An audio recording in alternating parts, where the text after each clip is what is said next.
খান ম্যানশনে আজ ঈদের খুশি। খানবাড়ির বড় মেয়ে সানিয়া খান আলিনার বিয়ে। তবে বিয়েটা আরও 1 মাস পর। আজকের খুশির কারণ খানবাড়ির বড় ছেলে আরাধ্যর বাড়ি ফেরার। 12 বছর পর বাড়ি ফিরছে আরাধ্য। খুশি তো হওয়ারই কথা। সকাল থেকে সবাই কাজে ব্যস্ত। আরাধ্যর মা রিনা খান তো ছেলের ফিরে আসার কথা শুনে আনন্দে আত্মহারা হয়ে পড়েছেন। রিমা খান সকাল থেকে রান্নাঘরে গিয়ে রান্নার পিছনে পড়ে আছেন। ছেলের সব পছন্দের খাবার নিজের হাতে তৈরি করছেন। আলিনা আর আমিষাও খুব খুশি তাদের ভাই আসছে শুনে। সবারই খুব ব্যস্ত সময় কাটছে। কে কী করবে না করবে ঠিক করতে পারছে না। তবে এতগুলো ব্যস্ত মানুষের মধ্যে একজন মানুষ আছে যে সম্পূর্ণ ফ্রি। খানবাড়ির ছোট মেয়ে ফারাইবা খান ঈশান্তা। আরাধ্য বাড়িতে ফিরছে এই নিয়ে কোনো আগ্রহ নেই ওর। ঈশান্তার ঘুম ভেঙেছে সকাল 10টায়। আজ ভার্সিটি নেই তাই লেট করেই উঠেছে। ঈশান্তা ঘুম থেকে উঠে চোখ ডলতে ডলতে নিচে নেমে এলো। সবাইকে কাজে ব্যস্ত দেখে ঈশান্তার চোখ বড় বড় হয়ে গেল। ও বেশি অবাক হয়েছে আমিষাকে কাজ করতে দেখে। যেই মেয়ে বাড়ির কোনো কাজে হাত দেয় না সে আজ এত কাজ করছে। আমিষা ডাইনিং টেবিল গুছিয়ে রাখছিল। ঈশান্তা আমিষার কাছে গিয়ে ওর হাত ধরে টেনে নিয়ে এলো। আমিষা বিরক্ত হয়ে বলল, কি হলো তোর শান্তির মা, এভাবে নিয়ে এলি কেন? কি হচ্ছে এসব? তুই কাজ করছিস, আমি কি ঠিক দেখছি? আজ্ঞে হ্যাঁ, আপনি একদম ঠিক দেখছেন। ঈশান্তা কিছু বলতে গিয়েও থেমে গেল। আশেপাশে তাকিয়ে বলল, ভাইয়া কই রে?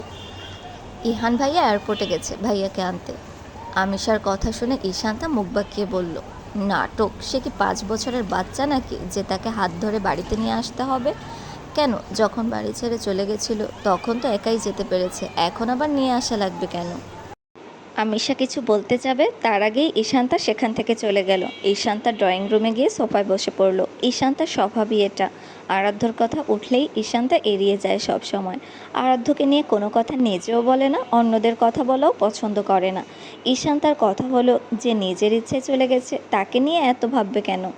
ঈশান্তা সোফায় বসে এক মনে ফোনে স্ক্রল করছে। তখনই আনিলা এসে দাঁড়ালো ওর পাশে। ঈশান্তার মাথায় গাঁটটা মেরে বলল, সকাল থেকে আমরা কাজ করে মরছি আর তুই বসে বসে আরামে ফোন দেখছিস, একটু হেল্পও তো করতে পারিস। ঈশান্তা ফোনে চোখ রেখেই বলল, তোমাদের এত কাজ করতে কে বলেছে শুনি? তুই ভালো করেই জানিস কেন এত আয়োজন। ঈশান্তা গা ছাড়া ভাব নিয়ে বলল, জানি জানি, তোমার ওই ভিলেন রকস্টার ভাই আসছে। আনিলা পাশের সোফায় বসে বলল, সবাই এত খুশি, তুই কেন খুশি না? আনিলার কথা শুনে ঈশান্তা ওর দিকে তাকালো। মনে মনে কিছু একটা ভাবতে লাগলো। কিছুক্ষণ চুপ থেকে বলল, তোমার এই রকস্টার ভাইকে নিয়ে কোনো ইন্টারেস্ট নেই আমার। আমার ইন্টারেস্ট শুধু তোমার বিয়ে নিয়ে। আনিলা ঈশান্তার হাত থেকে ফোনটা কেড়ে নিল। ঈশান্তা বলল, এটা কি হলো আপু, ফোন নিলে কেন? ফোন ছেড়ে একটু কাজ কর আয়। ঈশান্তা সাফ সাফ মানা করে দিল, আমি পারবো না তোমার এই ভাইয়ের জন্য কিছু করতে। আনিলা এবার চটে গেল বেশ। রেগে গিয়ে বলল, এই তোর সমস্যাটা কি হ্যাঁ? ভাইয়ার কথা উঠলেই তুই এভাবে রেগে যাস, ইচ্ছা মতো কথা শুনিয়ে দিস কেন? আনিলার চেঁচামেচি শুনে রিম্মা খান রান্নাঘর থেকে বেরিয়ে এলেন। আনিলাকে ঈশান্তার সাথে রেগে কথা বলতে দেখে তিনি বললেন, আনিলা কি হয়েছে, এভাবে চেঁচাচ্ছিস কেন মেয়েটার সাথে? আনিলা এবার মায়ের দিকে তাকিয়ে বলল, সেটা তোমার আদরের মেয়েকেই জিজ্ঞাসা করো না আম্মু, ওর ভাইয়াকে নিয়ে সমস্যা কী? রিমা খানকে কিছু বলার সুযোগ না দিয়ে ঈশান্তা বলল, আমার সমস্যা তোমার ভাই। সে কেমন ছেলে হ্যাঁ? এতগুলো বছর অভিমান করে নিজের পরিবার থেকে দূরে আছে কেন? মানলাম বড় বউ ভুল করেছিল, সেই জন্য বাড়ি ছেড়ে যেতে হবে। একবারও নিজের মায়ের কথা ভাবলো না। সে জানতো মামনি তার ছেলের জন্য পাগল। মায়ের কথা ভেবে হলেও তো ফিরে আসতে পারতো। এতটুকু বলেই থামলো ঈশান্তা। রিমা খানকে সোফায় বসিয়ে দিয়ে আবার বলতে শুরু করলো, সেই 6 বছর বয়স থেকে দেখছি মামনি কতটা কষ্ট পাচ্ছে। মামনি রোজ ছেলের কথা ভেবে চোখের জল ফেলে, কিন্তু তোমার ওই ভিলেন ভাই কি সে খবর রাখে? সে তো ব্যস্ত তার কেরিয়ার নিয়ে, তার ইগো নিয়ে। রিমা খান এতক্ষণ চুপচাপ শুনছিলেন ঈশান্তার কথা। ঈশান্তার কথা শুনে তার চোখে পানি চলে এলো। ঈশান্তাকে নিজের পাশে বসিয়ে গালে হাত বুলিয়ে দিতে দিতে বললেন, এত খেয়াল রাখিস তুই আমার? ঈশান্তা আহ্লাদি কণ্ঠে বলল, তোমার খেয়াল রাখবো না কেন মামনি? আমার মায়ের পর যে তুমি আমার সব কিছু খেয়াল রাখো, তুমি যে আমার আরেক মা। রিমা খান ঈশান্তার মাথায় হাত বুলিয়ে দিলেন। এই মেয়েটা তার খুব খেয়াল রাখে। নিজের মেয়েরাও এতটা বোঝে না তাকে যতটা ঈশান্তা বোঝে ওনাকে। রিমা খান আলিনাকে শাসিয়ে বললেন, একদম খারাপ ব্যবহার করবি না ঈশান্তার সাথে, কোনো কাজ করা লাগবে না ওর, তুই তোর কাজ কর। তিনি আবার ঈশান্তার উদ্দেশ্যে বললেন, তোর কিছু করা লাগবে না মা, তুই আরাম কর। বলেই তিনি আবার রান্নাঘরে চলে গেলেন। ঈশান্তা আর নিচে দাঁড়ালো না, ও সোজা নিজের ঘরে চলে গেল। আনিলা দুজনের কাণ্ড দেখে ছোট্ট করে শ্বাস ফেলে চলে গেল সেখান থেকে। 12 বছর পর নিজের শিকড়ে ফিরে এসেছে আরাধ্য। ছোটবেলায় এই বাড়ির উঠানে খেলাধুলা, সন্ধ্যাবেলা গল্প শোনা, আর মায়ের কোলেই ছিল ওর পৃথিবী।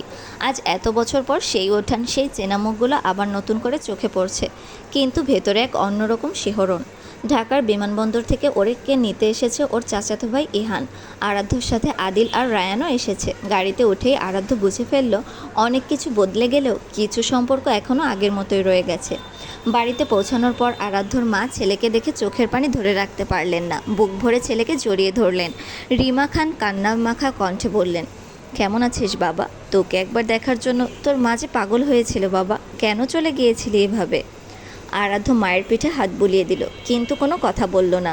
তার দুই বোন আনিলা আর আমিষা, যাদের আরাধ্য ছেড়ে গিয়েছিল ছোটবেলায়, ওর দিকে দৌড়ে আসে। 3 ভাই বোনের সেই আনন্দময় মিলন দেখে ঘরের পরিবেশ মুহূর্তেই প্রাণবন্ত হয়ে ওঠে। আনিলা ভাইকে জড়িয়ে ধরে কাঁদতে শুরু করে। থ্যাংক ইউ ভাইয়া, মেনি মেনি থ্যাঙ্কস, তুমি আমার জন্য চলে এসেছো। আনিলার সাথে আমিষাও বলতে শুরু করলো, তোমাকে খুব মিস করেছি ভাইয়া। নিচ থেকে এই আনন্দের আওয়াজ শুনে দোতলার ঘর থেকে বেরিয়ে আসে ঈশান্তা। ঈশান্তার আর বুঝতে বাকি রইল না আরাধ্য চলে এসেছে। সিঁড়ি দিয়ে নিচে নেমে আসতেই তার চোখে পড়ে দীর্ঘদিন পর ফিরে আসা ভাইটিকে দেখে। কিন্তু চোখে মুখে তখন এক অদ্ভুত অনুভূতি, এ যেন চিরচেনা কাউকে হঠাৎ নতুন করে দেখা। আরাধ্যকে দেখে থমকে গেল ঈশান্তা। আজ 16 বছর পর আরাধ্যকে দেখছে। আরাধ্য যতই রকস্টার হোক না কেন, ঈশান্তা কখনোই ওর কোনো নিউজ দেখেনি, সবসময় এড়িয়ে গেছে।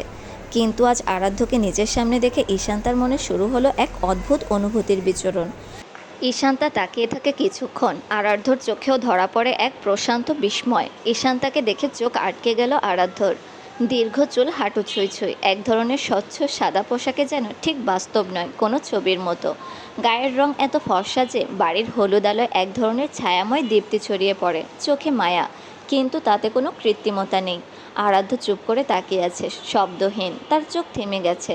ইহান পাশ থেকে বলে, এই আমার বোন ঈশান্তা, তখন ছোট ছিল যখন তুই চলে গেলি, এখন তো পুরা পরি হয়ে গেছে দেখিস। আরাধ্য কোনো কথা বলে না, শুধু বলে, আমি মনে করতে পারছি না ওকে। তুই চিনতিও না, ও তখন 6 বছরের বাচ্চা। ঈশান্তা নিচে এসে একটু সংকোচে বলে, আপনি আমাকে মনে রাখেননি? আরাধ্যর চোখ কাঁপে একবার, তারপর ঠান্ডা গলায় বলে, মনে রাখার মতো কিছু ঘটেনি তোর বয়সে। আরাধ্যর কথা শুনে ঈশান্তা চুপ হয়ে গেল। রান্নাঘর থেকে ঈশান্তার মা তানিয়া খান বেরিয়ে এলেন। তানিয়া খান আরাধ্যকে বুকে জড়িয়ে ধরলেন। বাড়ির পুরুষেরা বর্তমানে বাড়িতে নেই। আদিল রায়ানের সঙ্গে সবার পরিচয় করিয়ে দিল। রায়ান যাকে বলে একেবারে প্লে বয় টাইপ, চোখের সামনে আমিষার সঙ্গে ফ্লার্ট করা শুরু করলো। এসব দেখে আরাধ্য একটু বিরক্ত নিয়ে নিজের রুমে চলে গেল। ওর পেছনে ইহান, আদিল আর রায়ানও গেল। রুমে ঢুকেই আরাধ্য রায়ানকে ধমকে উঠল, আমার বোনের সঙ্গে এসব ফ্লার্টিং বন্ধ কর রায়ান, আমি মজা করছি না। রায়ান হেসে বলল, তোর বোন মানে তো আমারও বোন, তাই না? ফ্লার্ট করব না আমিষা বা আনিলার সাথে। কিন্তু তখনই সে যোগ করলো, তবে ঈশান্তার নাম শুনেই আরাধ্য রেগে উঠল, চোখ লাল হয়ে উঠল তার। সে গর্জে উঠল, ঈশার কাছেও যাস না, ওকে তুই ছুঁতে পারবি না, ওর থেকে দূরে থাকবি, বুঝলি? রায়ান একটু চমকে উঠলেও ঠোঁটের কোণে হালকা এক রহস্যময় হাসি খেলে গেল। এটা নিয়ে রায়ান আর বেশি ঘাটল না। আরাধ্য ওয়াশরুমে ঢুকলো ফ্রেশ হতে। আরাধ্য শাওয়ার নিয়ে ওয়াশরুম থেকে বের হলো। এতক্ষণে নিচ থেকে ডাকাডাকি শুরু হয়ে গেছে। ওরা সবাই নিচে চলে গেল। সারাদিন কোনোরকম কাটলো ঈশান্তার। আজ 12টা বছর পর আরাধ্যকে দেখে নিজের অনুভূতিগুলো ঠিক বুঝতে পারছে না। রাতের খাবার শেষে সবাই ছড়িয়ে পড়ে। বাড়ির ছাদে হালকা বাতাস বইছে। ঈশান্তা একা বসে আকাশ দেখছিল, হাতে একটা ডায়েরি, যেটা ও ছোটবেলা থেকে লিখে আসছে। নিজের সব অনুভূতি এই ডায়েরিতে লিখে রাখে ঈশান্তা। হঠাৎ পেছনে কারোর পায়ের শব্দ। আরাধ্য। ও চুপচাপ এসে দাঁড়ালো, কিছু না বলে। ঈশান্তা একটু অপ্রস্তুত হয়ে বলল, আপনি কিভাবে এলেন? দরজা খোলা ছিল। একটা নিঃশব্দ দীর্ঘ মুহূর্ত পার হয়ে গেল। আপনি কি সবসময় এত চুপচাপ ছিলেন? ঈশান্তা জিজ্ঞেস করল। তুই তো আমায় ঠিকমতো চিনিস না, তাই এই প্রশ্ন করছিস। ঠিকই বলেছেন, যখন আপনি চলে গিয়েছিলেন আমি মাত্র 6, কিছুই মনে নেই। কিন্তু আজ আপনাকে দেখে জানি না, মনে হলো যেন। ও থেমে গেল। আরাধ্য হালকা হেসে বলে, তুই ভাবছিস আমি আগ্রহী, তাই না? ঈশান্তা অবাক, এতটা সরাসরি কেউ কথা বলে না। আরাধ্য তাকায় গভীরভাবে। আমি কারোর সঙ্গে সহজ হই না, তোর সঙ্গেও হব না। শুধু একবার ভেবেছিলাম তুই অন্যরকম, ভুল ভেবেছি মনে হয়। এই বলে ও ছাদ থেকে নেমে যায়। ঈশান্তা স্থির দাঁড়িয়ে থাকে, ওর মুখে লালচে রং, কিন্তু মন জুড়ে অদ্ভুত কৌতূহল। ও জানে না আরাধ্য ওর ঘরের জানালার পাশ দিয়ে হেঁটে যাবার সময় থেমে তাকায়, চোখে একটা চাপা হাসি, যেন নিজের দুর্বলতাকে লুকানোর চেষ্টা। সবার সামনে যেন কিছু হয়নি, কিন্তু সেই রাতেই আরাধ্য একা বসে পেছন ফিরে ভাবছিল, তাকে হঠাৎ এমন অস্থির, এমন বেপরোয়া লাগছে কেন। ও আয়নার সামনে দাঁড়িয়ে নিজেকে বলল, তুমি দুর্বল হচ্ছ, তুমি কিছু চাইতে পারো না। ওর কাছাকাছি যাওয়া মানেই ধ্বংস। কিন্তু আয়নায় ওর চোখে স্পষ্ট এক আশ্চর্য আকর্ষণ, প্রেম নয়, এটা কিছু বেশি, এমন কিছু যা আরাধ্য নিজেই বোঝে না, আর বুঝে ফেললে সেটা তার জন্য ভয়ঙ্কর। আরাধ্যর কথা ভাবতে ভাবতে ঘুমিয়ে গেল ঈশান্তা। জানালার পাশে তার ছোট্ট ডেস্ক ল্যাম্পটা এখনও জ্বলছে, অথচ সে জানেই না তার ঘুমন্ত মুখটা এখন একজনের ল্যাপটপ স্ক্রিনে ফুটে আছে, এক নিঃশব্দ লাইভ ফিডে। মিস্টার একে আবারও ধীরে ধীরে স্ক্রিনের উজ্জ্বলতায় চোখ রাখে, তার ঠোঁটে এক অদ্ভুত হাসি। অবসেশন নাকি প্রেম সেটা বলা মুশকিল।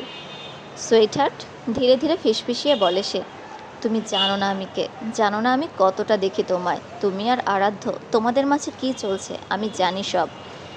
একের ঘরটা অন্ধকার, শুধু স্ক্রিনের আলোয় তার মুখের কিছুটা দেখা যায়। তার ডেস্কের একপাশে ছোট্ট একটা নোটবুক পড়ে আছে, পাতাগুলোতে ঈশান্তার নাম বারবার লেখা। হঠাৎ সে একটা বাটন টিপে ঈশান্তার ঘরের আলো নিভিয়ে দেয়। ঈশান্তা একটু কুঁকড়ে ওঠে, কিন্তু জাগে না। একে ধীরে ধীরে বলে, ঘুমাও সুইটহার্ট, আমি আছি, সব কিছুর নিয়ন্ত্রণ আমার হাতে।